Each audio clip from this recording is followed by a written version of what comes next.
ഗർഭത്തിന്റെ തുടക്കത്തില് ബ്ലീഡിങ്ങോ വേദനയോ ഒക്കെ വരുമ്പോ അത് ശരിക്കും പേടിപ്പിക്കുന്നൊരു കാര്യമാണല്ലേ. പക്ഷെ ഒന്നോർക്കുക, നിങ്ങൾ ഒറ്റയ്ക്കല്ല. അപ്പൊ ഈയൊരു അവസ്ഥയെപ്പറ്റിയും എന്തൊക്കെയാണ് നമ്മൾ ചെയ്യേണ്ടതെന്നും ആശുപത്രിയിൽ ചെന്നാൽ എന്തൊക്കെ പ്രതീക്ഷിക്കാമെന്നും നമുക്കിതിലൂടൊന്ന് വിശദമായിട്ട് മനസ്സിലാക്കാം. അപ്പോ ഗർഭത്തിന്റെ ആദ്യത്തെ 3 മാസത്തിനുള്ളിൽ നിങ്ങൾക്ക് ബ്ലീഡിങ്ങോ വേദനയോ ഒക്കെ അനുഭവപ്പെടുന്നുണ്ടോ? അങ്ങനെയാണെങ്കിൽ നിങ്ങളുടെ സംശയങ്ങൾക്കെല്ലാം ഒരുപക്ഷെ ഈ ഒരു വിവരണം സഹായകമായേക്കാം. വാ, നമുക്കിതിനെപ്പറ്റി കുറച്ചുകൂടി വിശദമായി സംസാരിക്കാം. ഏറ്റവും ആദ്യം മനസ്സിൽ വെക്കേണ്ട ഒരു കാര്യം നിങ്ങൾ ഒറ്റയ്ക്കല്ല എന്നുള്ളതാണ്. ഇത് വളരെ സാധാരണയായി പലരിലും കാണുന്ന ഒന്നാണ്. പക്ഷേ സാധാരണയാണെന്ന് കരുതി നമ്മളിത് വെറുതെ വിടാൻ പാടില്ല. എപ്പോഴും ഒരു ഡോക്ടറെ കണ്ട് ഉറപ്പുവരുത്തേണ്ടത് വളരെ അത്യാവശ്യമാണ്. അപ്പോ എന്തുകൊണ്ടാണിത് ഇത്ര ഗൗരവമായി കാണേണ്ടത് എന്ന് നമുക്ക് ആദ്യം തന്നെ നോക്കാം. അപ്പോൾ ആദ്യത്തെ ഭാഗം ഇതൊരു സാധാരണ ആശങ്കയാണ്, പക്ഷേ അടിയന്തര ശ്രദ്ധ വേണ്ട ഒന്ന്. അതായത് ഈ ലക്ഷണങ്ങളൊക്കെ സാധാരണ ആണെങ്കിലും പോലും ഓരോ തവണയും എന്തുകൊണ്ടാണ് നമ്മളിതിന് അത്രയും പ്രാധാന്യം കൊടുത്ത് ശ്രദ്ധിക്കേണ്ടി വരുന്നതെന്ന് നോക്കാം. ഇവിടെ നമ്മൾ ഓർക്കേണ്ട ഏറ്റവും പ്രധാനപ്പെട്ട കാര്യം എന്താണെന്ന് വെച്ചാൽ, ഗർഭത്തിന്റെ തുടക്കത്തിലുണ്ടാവുന്ന ഈ ബ്ലീഡിങ്ങോ വേദനയോ എപ്പോഴും ഒരു പ്രശ്നത്തിന്റെ സൂചനയാകണമെന്നില്ല. പക്ഷേ ചില സമയങ്ങളിൽ ഇതൊരു മിസ്കാരേജിന്റെയോ അല്ലെങ്കിൽ മറ്റെന്തെങ്കിലും കോംപ്ലിക്കേഷൻസിന്റെയോ ഒരു മുന്നറിയിപ്പ് കൂടിയാകാം. അതുകൊണ്ട് തന്നെയാണ് ഇത് എന്തായാലും പരിശോധിക്കണം എന്ന് പറയുന്നത്. ഓക്കെ, അടുത്ത ഭാഗം. നമ്മൾ ആദ്യം എടുക്കേണ്ട നടപടികൾ എന്തൊക്കെയാണ്? അതായത് എന്തു ചെയ്യണം? ശരിയാണ്, ഈ ലക്ഷണങ്ങളൊക്കെ കാണുമ്പോൾ എന്ത് ചെയ്യണമെന്നറിയാതെ ഒരു കൺഫ്യൂഷൻ വരുന്നത് സ്വാഭാവികമാണ്. അപ്പോ എപ്പോഴാണ് ഡോക്ടറെ വിളിക്കേണ്ടത്, എപ്പോഴാണ് ഉടൻ തന്നെ ഹോസ്പിറ്റലിലേക്ക് പോകേണ്ടത് എന്ന് നമുക്ക് നോക്കാം. എപ്പോഴാണ് നമ്മൾ ഡോക്ടറെ വിളിക്കേണ്ടത്, എപ്പോഴാണ് ഉടൻ തന്നെ ആശുപത്രിയിൽ പോകേണ്ടത്? നോക്കൂ, ചെറിയ ബ്ലീഡിങ്ങോ വേദനയോ ഒക്കെ ആണെങ്കിൽ ആദ്യം നിങ്ങളുടെ ഡോക്ടറെ ഒന്ന് വിളിക്കുക. പക്ഷേ ഒന്ന് ശ്രദ്ധിക്കണം, ബ്ലീഡിംഗ് വളരെ കൂടുതലാണെങ്കിൽ, അല്ലെങ്കിൽ വയറ്റിൽ സഹിക്കാൻ പറ്റാത്ത വേദന, തോളിൽ വേദന, തലകറക്കം, ബോധം പോകുന്നതുപോലെ തോന്നുക, ഇതൊക്കെയുണ്ടെങ്കിൽ ഒരു നിമിഷം പോലും വൈകരുത്. പ്രത്യേകിച്ച് ഈ തോളിലെ വേദന, അത് ചിലപ്പോൾ ഒരു എക്ടോപിക് പ്രഗ്നൻസിയുടെ സൂചനയാകാം. അതുകൊണ്ട് ഉടൻ തന്നെ വൈദ്യസഹായം തേടണം. ഇനി അടുത്തത്, ആശുപത്രിയിൽ ചെന്നാൽ എന്തൊക്കെയാണ് പ്രതീക്ഷിക്കേണ്ടത്? ഹോസ്പിറ്റലിൽ പോവുക എന്ന് പറയുന്നത് തന്നെ നമുക്കൊരു ടെൻഷനുള്ള കാര്യമാണ്, അല്ലേ? അപ്പോൾ ആ ഒരു ആശങ്ക കുറയ്ക്കാൻ അവിടെ ചെന്നാൽ സാധാരണയായി എന്തൊക്കെ പരിശോധനകളാണ് നടക്കുക എന്ന് നമുക്ക് സ്റ്റെപ്പ് ബൈ സ്റ്റെപ്പായിട്ട് ഒന്ന് നോക്കാം. ഹോസ്പിറ്റലിലെത്തിയാൽ ഡോക്ടർമാർ ഒരു പ്രത്യേക രീതിയിലാകും കാര്യങ്ങൾ പരിശോധിക്കുക. ആദ്യം തന്നെ നിങ്ങളുടെ ലക്ഷണങ്ങളെപ്പറ്റി ചോദിക്കും. പിന്നെ ലാസ്റ്റ് പീരീഡ്സ് എപ്പോഴായിരുന്നു, നിങ്ങളുടെ ഹെൽത്തിനെ പറ്റിയുള്ള മറ്റു വിവരങ്ങൾ, ഇതൊക്കെ ചോദിച്ചറിയും. അതിനുശേഷം കുറച്ച് ബേസിക് ടെസ്റ്റുകളും ഒരു ഫിസിക്കൽ എക്സാമിനേഷനും ഉണ്ടാകും. ഏറ്റവും ഒടുവിലായി ഒരു അൾട്രാസൗണ്ട് സ്കാൻ എടുത്ത് ഗർഭത്തിന്റെ ഇപ്പോഴത്തെ അവസ്ഥ എന്താണെന്ന് നോക്കും. സാധാരണയായിട്ട് പലതരം ടെസ്റ്റുകളുണ്ടാകാം. പ്രഗ്നൻസി ഉറപ്പിക്കാൻ ഒരു യൂറിൻ ടെസ്റ്റ്, പിന്നെ ബ്ലഡ് ഗ്രൂപ്പ് അറിയാനും ഗർഭത്തിന്റെ വളർച്ച കാണിക്കുന്ന β-HCG എന്ന ഹോർമോണിന്റെ അളവ് നോക്കാനും ഒരു ബ്ലഡ് ടെസ്റ്റ്, ഇതൊക്കെ അതിൽ പെടും.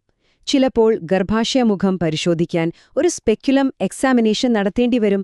അതുകൂടാതെ എന്തെങ്കിലും ഇൻഫെക്ഷൻ ഉണ്ടോ എന്നറിയാനും പിന്നെ ഗർഭത്തിന്റെ ഒരു ക്ലിയർ പിക്ചർ കിട്ടാനും ഒരു അൾട്രാസൗണ്ട് സ്കാനും വേണ്ടിവന്നേക്കാം. ശരി, ഇനി നമുക്ക് ഈ ബ്ലീഡിങ്ങിനും വേദനയ്ക്കും കാരണമായേക്കാവുന്ന കുറച്ചു കാര്യങ്ങളെപ്പറ്റി സംസാരിക്കാം. ഇത് നിങ്ങളെ പേടിപ്പിക്കാനല്ല, മറിച്ച് ശരിയായ ഒരു അറിവ് തരാൻ വേണ്ടിയാണ്. ഏറ്റവും സാധാരണയായി കാണുന്ന ഒരു കണ്ടീഷനാണ് ത്രെറ്റൻഡ് മിസ്കാരേജ്. എന്നുവെച്ചാൽ നിങ്ങൾക്ക് ബ്ലീഡിങ്ങും വേദനയുമൊക്കെ ഉണ്ടാകും. പക്ഷേ അൾട്രാസൗണ്ട് സ്കാൻ ചെയ്യുമ്പോൾ ഗർഭം ഒരു കുഴപ്പവുമില്ലാതെ മുന്നോട്ടു പോകുന്നത് കാണാം. ഇങ്ങനെ വരുന്ന ഒരുപാട് പേർക്ക് പിന്നീട് യാതൊരു പ്രശ്നവുമില്ലാതെ ഒരു ഹെൽത്തി ബേബി ഉണ്ടാകാറുണ്ട്. അതുകൊണ്ടിത് പലപ്പോഴും ആശ്വാസം തരുന്ന ഒരു കണ്ടെത്തലാണ്. അടുത്ത ഒന്നാണ് എക്ടോപിക് പ്രഗ്നൻസി. ഇത് ഗർഭപാത്രത്തിനു പുറത്ത്, സാധാരണയായി ഫാലോപ്പിൻ ട്യൂബില് ഗർഭം വളരാൻ തുടങ്ങുന്ന ഒരവസ്ഥയാണ്. ഇത് നിങ്ങളുടെ ആരോഗ്യത്തിന് കുറച്ച് റിസ്ക് ഉള്ള ഒന്നാണ്. അതുകൊണ്ട് ഡോക്ടർമാർ ഈ ഒരു സാധ്യത എപ്പോഴും പരിശോധിക്കും. അഥവാ അങ്ങനെയാണെങ്കിൽ വളരെ അടുത്തൊരു നിരീക്ഷണം വേണ്ടിവരും. പിന്നെയുള്ളത് കുറച്ച് അപൂർവമായൊരവസ്ഥയാണ് മോളാർ പ്രഗ്നൻസി എന്ന് പറയും. ഏകദേശം 700 ഗർഭത്തിലൊന്നിൽ മാത്രം കാണുന്ന ഒന്നാണിത്. ഇതിൽ പ്ലാസന്റ അല്ലെങ്കിൽ മറുപിള്ള ശരിയായി രൂപപ്പെടില്ല. അതുകൊണ്ട് തന്നെ ഗർഭം ശരിയായി വളരുകയുമില്ല. സാധാരണയായി അൾട്രാസൗണ്ട് സ്കാനിലാണ് ഇത് കണ്ടുപിടിക്കുന്നത്. ചില സമയങ്ങളിൽ നിർഭാഗ്യവശാൽ ഈ ബ്ലീഡിങ്ങും വേദനയും ഗർഭം അവസാനിച്ചു എന്നതിന്റെ ഒരു സൂചനയാകാം. ഇതിനെയാണ് നമ്മൾ ഏർലി മിസ്കാരേജ് എന്ന് പറയുന്നത്. ഇത് കേൾക്കാൻ വളരെ വിഷമമുള്ളൊരു കാര്യമാണെന്നറിയാം. ഈയൊരു സമയത്ത് നിങ്ങൾക്ക് എല്ലാ വിധത്തിലുള്ള പിന്തുണയും ആവശ്യമാണ്. അടുത്ത ഭാഗം ചിലപ്പോൾ ഗർഭത്തിന്റെ സ്ഥാനം എവിടെയാണെന്ന് ഉറപ്പിക്കാൻ കഴിയില്ല. ഇതിനെ PUL എന്ന് പറയും. അതായത് ചില സമയങ്ങളിൽ എല്ലാ ടെസ്റ്റുകളും കഴിഞ്ഞാലും ഗർഭം എവിടെയാണെന്ന് ഡോക്ടർമാർക്ക് ഉറപ്പിച്ചു പറയാൻ പറ്റില്ല. ഇത് സ്വാഭാവികമായും നമുക്കൊരുപാട് കൺഫ്യൂഷനുണ്ടാക്കും.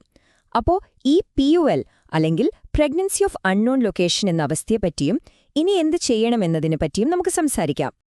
ഇതിനെയാണ് നമ്മൾ പ്രഗ്നൻസി ഓഫ് അൺനോൺ ലൊക്കേഷൻ അല്ലെങ്കിൽ PUL എന്ന് പറയുന്നത്.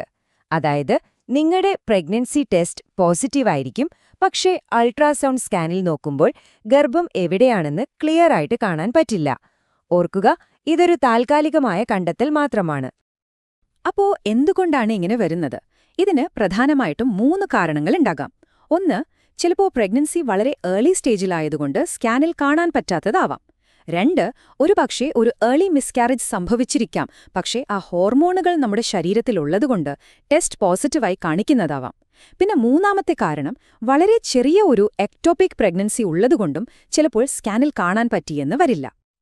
ഇവിടെയാണ് β-HCG എന്ന പ്രഗ്നൻസി ഹോർമോണിന്റെ അളവ് വളരെ പ്രധാനപ്പെട്ടതാകുന്നത്. ഈ ടേബിളൊന്ന് നോക്കൂ. ഒരു നോർമൽ പ്രഗ്നൻസിയിൽ ഈ ഹോർമോണിന്റെ അളവ് പെട്ടെന്ന് കൂടും. എന്നാൽ ഒരു എക്ടോപിക് പ്രഗ്നൻസി ആണെങ്കിൽ ഇത് വളരെ പതുക്കെയാവും കൂടുന്നത്. ഇനി മിസ്കാരേജ് സംഭവിച്ചെങ്കിൽ ഹോർമോണിന്റെ അളവ് കുറഞ്ഞു വരുന്നത് കാണാം. അപ്പോൾ ഈ മാറ്റങ്ങൾ നോക്കിയാണ് ഡോക്ടർമാർ ഒരു തീരുമാനത്തിലെത്തുന്നത്. അപ്പോൾ ഒരു PUL ഡയഗ്നോസ് ചെയ്താൽ നിങ്ങളെ തുടർന്നും നിരീക്ഷിക്കേണ്ടി വരും. സാധാരണയായി ഓരോ 2-3 ദിവസം കൂടുമ്പോൾ ഹോർമോണിന്റെ ലെവൽ അറിയാൻ ബ്ലഡ് ടെസ്റ്റ് ചെയ്യും. എന്നിട്ട് 1-2 ആഴ്ച കഴിഞ്ഞ് വീണ്ടും ഒരു അൾട്രാസൗണ്ട് സ്കാൻ കൂടി ചെയ്യും. ഈ ഒരു അനിശ്ചിതത്വം നിറഞ്ഞ സമയം ശരിക്കും ബുദ്ധിമുട്ടാണെന്നറിയാം. പക്ഷേ ഒരു കറക്റ്റ് ഡയഗ്നോസിസിനു വേണ്ടി കൃത്യമായ ഒരു പ്ലാനുണ്ട് എന്ന് ഓർക്കുക. അപ്പോ അവസാന ഭാഗം, ഇത് വളരെ പ്രധാനപ്പെട്ടതാണ്. നിർണായക ലക്ഷണങ്ങൾ, അതായത് ഉടൻ ശ്രദ്ധിക്കേണ്ട കാര്യങ്ങൾ. അവസാനമായി ഏറ്റവും ഇമ്പോർട്ടന്റായ കാര്യം നമുക്ക് ഒന്നുകൂടി ഓർക്കാം. ഏതൊക്കെ ലക്ഷണങ്ങൾ കണ്ടാലാണ് ഒരു നിമിഷം പോലും വൈകാൻ പാടില്ലാത്തതെന്ന് നോക്കാം. ഒന്നുകൂടി ഓർമ്മിപ്പിക്കുകയാണ്. വളരെ ഹെവി ആയിട്ടുള്ള ബ്ലീഡിംഗ്, വയറ്റിൽ സഹിക്കാൻ പറ്റാത്ത വേദന, തോളുകളിൽ വേദന, ശക്തമായ തലകറക്കം അല്ലെങ്കിൽ ബോധം മറയുന്നതുപോലെ തോന്നുക. ഇതിൽ ഏതെങ്കിലും ഒരു ലക്ഷണം അനുഭവപ്പെട്ടാൽ ഒരു നിമിഷം പോലും വൈകരുത്. ഉടൻ തന്നെ എമർജൻസി മെഡിക്കൽ ഹെൽപ്പ് തേടണം. ഇത് നിങ്ങളുടെ സുരക്ഷയ്ക്ക് ഏറ്റവും അത്യാവശ്യമായ കാര്യമാണ്. ഒരു കാര്യം ഓർക്കുക, ശരിയായ വിവരങ്ങൾ കയ്യിലുണ്ടായിരിക്കുന്നതാണ് നിങ്ങളുടെ ഏറ്റവും വലിയ ശക്തി. അപ്പോ ഈയൊരു വിവരണത്തിലൂടെ നിങ്ങളുടെ ലക്ഷണങ്ങൾ മനസ്സിലാക്കാനും എന്ത് സ്റ്റെപ്സാണ് എടുക്കേണ്ടതെന്നും ഡോക്ടറോട് എന്താണ് സംസാരിക്കേണ്ടതെന്നും നിങ്ങൾക്കിപ്പോൾ ഒരു ധാരണ കിട്ടിക്കാണുമെന്ന് വിശ്വസിക്കുന്നു. ഓർക്കുക, ഈയൊരു യാത്രയിൽ നിങ്ങൾ ഒറ്റയ്ക്കല്ല.